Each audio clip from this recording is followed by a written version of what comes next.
မြန်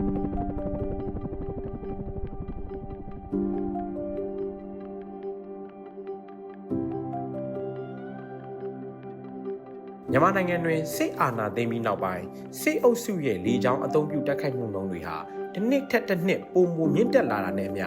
2025ခုနှစ်မေလမှဩဂုတ်လအတွင်းမှာအရက်သားပြည်သူဒဏ်ရာရသေဆုံးမှုများနဲ့အဆောက်အဦထိခိုက်မှုအရေးအတွက်မှာလည်းတိုးမြင့်လျက်ရှိနေပါတယ်။လေးလအတွင်းအာဏာသိမ်းစစ်တပ်ကလေကြောင်းတိုက်ခိုက်မှုပြုလုပ်ခဲ့တဲ့ရက်ပေါင်း120ရှိခဲ့ပြီးတိုက်ခိုက်မှုဖြစ်စဉ်စုစုပေါင်း809ခုဖြစ်ပွားခဲ့ပါတယ်။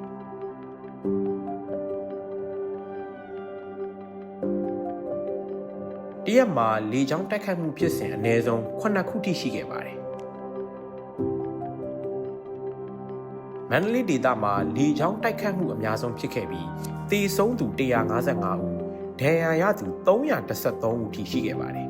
။ဒုတိယအများဆုံးအနေနဲ့စကိုင်းဒေသမှာသေဆုံးသူ184ဦးဒဏ်ရာရသူ384ဦးထိရှိခဲ့ပြီးတတိယလေကြောင်းတိုက်ခိုက်ဖြစ်စဉ်အများဆုံးအနေနဲ့မကွေးဒေသမှာဖြစ်ပွားခဲ့ပါတယ်။သေဆုံးသူ64ဦးဒဏ်ရာရသူ145ဦးထိရှိခဲ့ပါတယ်။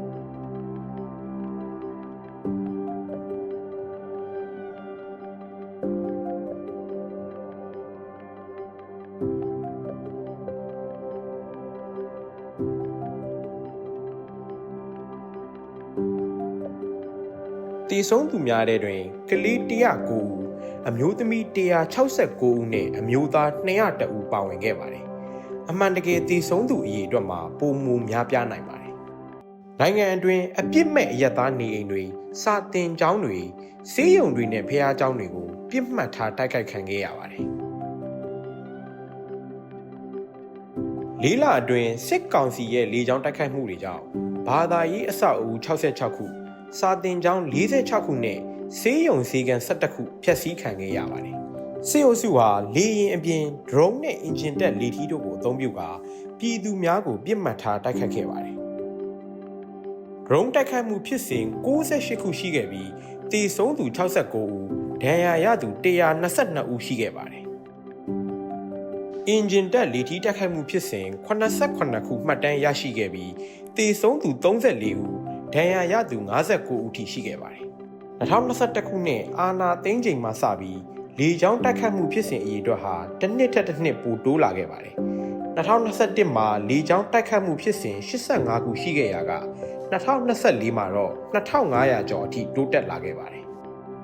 2021ခုနှစ်ဖေဖော်ဝါရီလမှ2025ခုနှစ်ဩဂုတ်လအထိစစ်အုပ်စုရဲ့လေကြောင်းတိုက်ခတ်မှုဖြစ်စဉ်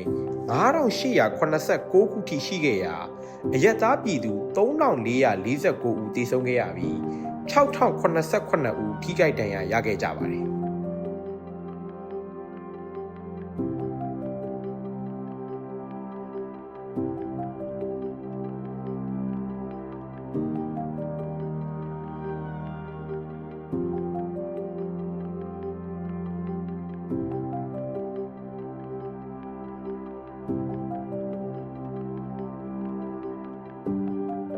သတင်းအချက်အလက်တွေကိုမီဒီယာအဖွဲ့အစည်း39ခုနဲ့တော်လှန်ရေးအဖွဲ့အစည်းတွေစီကမှစုဆောင်းရရှိမှတ်တမ်းတင်ခဲ့တာဖြစ်ပါတယ်။ကိန်းဂဏန်းတစ်ခုချင်းစီနောက်မှာလူဘဝတစ်ခုရှိနေပါတယ်။တရားမျှတမှုစီသို့ဦးတည်နိုင်ဖို့ပထမအဆင့်ကတော့ဖြစ်ရမှတ်တမ်းတင်ခြင်းပဲဖြစ်ပါတယ်။